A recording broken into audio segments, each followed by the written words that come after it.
Ortodoxia Reformada, un espacio destinado a la divulgación de la doctrina ortodoxa enseñada por los grandes predicadores y teólogos del ayer y del hoy. Deseamos que Dios le bendiga. Soli Deo Gloria.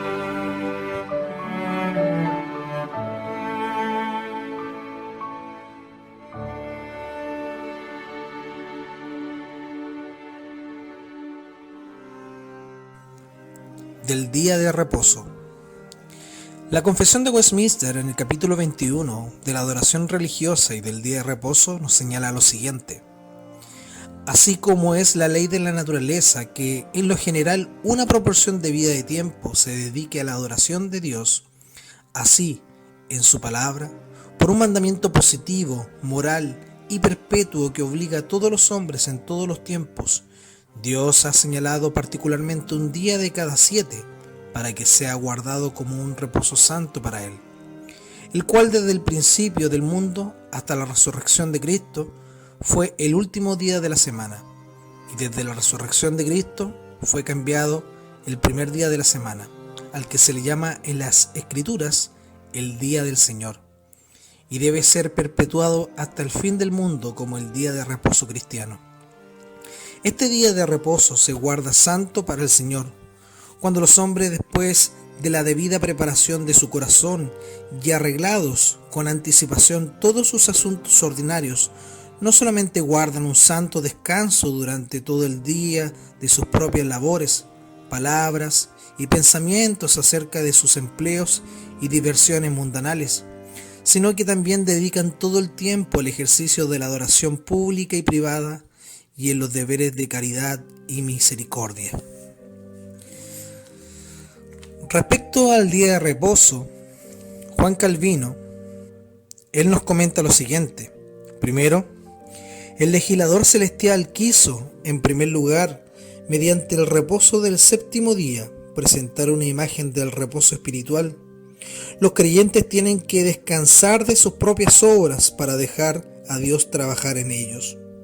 Segundo, Dios quiso que hubiese un día fijo para que el pueblo se reúna a fin de escuchar la ley y llevar a cabo sus ceremonias, día que se había de consagrar a considerar las obras de Dios para el estímulo a servirle mejor.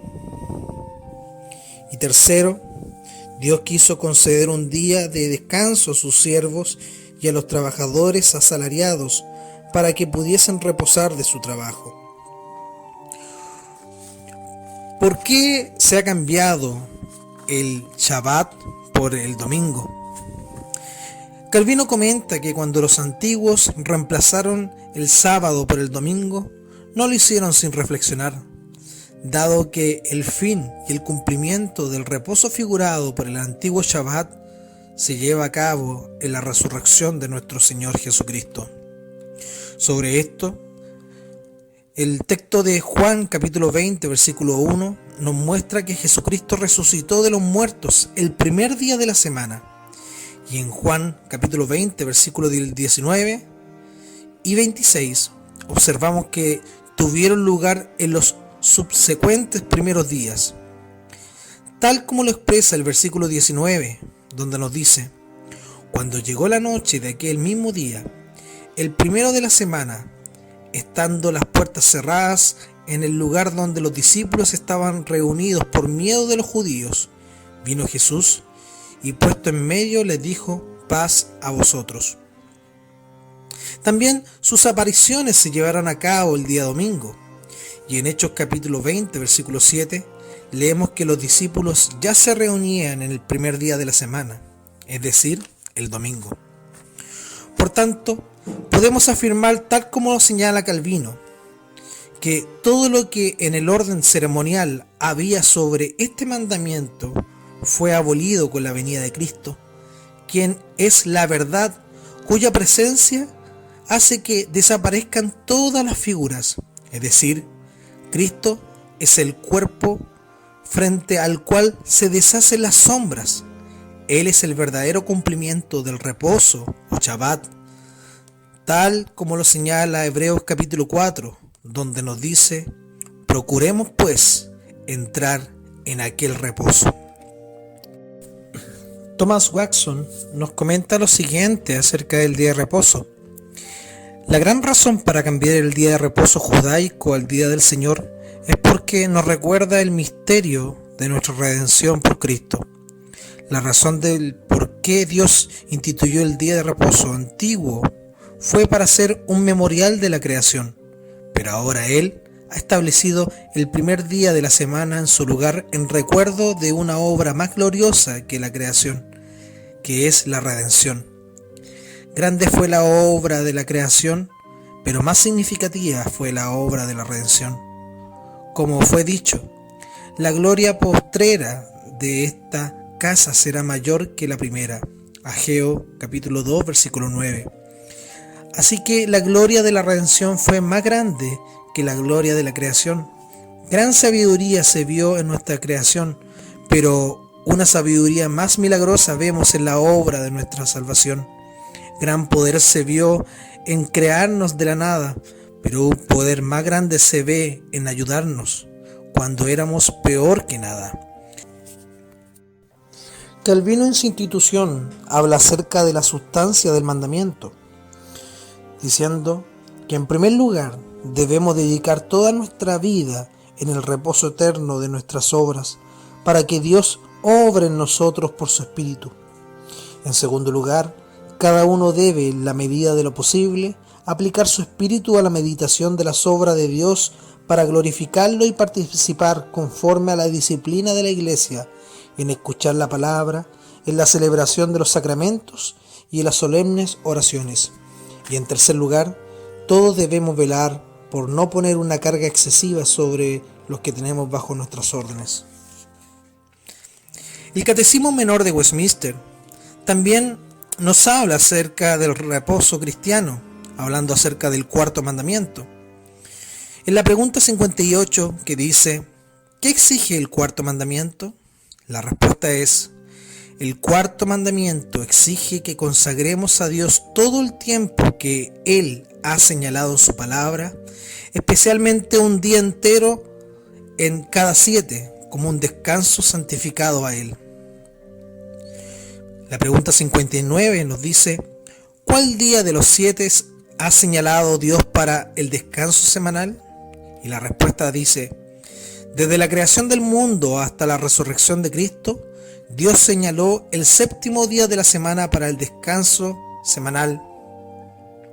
Mas desde entonces ha señalado el primer día de la semana para que sea el día de reposo, el cual ha de continuar hasta el fin del mundo, y es el descanso cristiano. La pregunta 60 nos inquiere diciendo, ¿cómo ha de santificarse el día de reposo? La respuesta, hemos de santificar el día de reposo absteniéndonos en todo este día, aun de aquellos empleos recreativos mundanales que son lícitos en los demás días, y ocupando todo el tiempo en los ejercicios públicos y privados del culto a Dios, salvo aquella parte que se emplee en hacer obras de necesidad o misericordia. La pregunta 61 nos dice, ¿qué prohíbe el cuarto mandamiento? La respuesta, el cuarto mandamiento prohíbe la omisión o cumplimiento negligente de los deberes exigidos, la profanación del día por ociosidad o por hacer lo que es en sí pecaminoso, o por innecesarios pensamientos, palabras u obras respecto a nuestros empleos o recreaciones mundanas. Y la pregunta 62 del Catecismo Menor nos dice, ¿cuáles son las razones determinantes del cuarto mandamiento? La respuesta, las razones determinantes del cuarto mandamiento son el habernos concedido Dios 6 días de la semana para nuestras propias ocupaciones, el haberse reservado para sí mismo una propiedad especial sobre el 7º, el haber bendecido el día de descanso y finalmente su propio ejemplo. Para concluir, Calvino hace un llamado a guardar el día domingo sin supersticiones. Esto lo contrasta con el modo con el cual los judíos guardaban su santo día. Él comenta: nosotros guardamos el domingo no en el marco de una religión estricta que lo convertiría en una ceremonia cargada de un misterio espiritual, sino como una medida necesaria para salvaguardar el orden en la iglesia.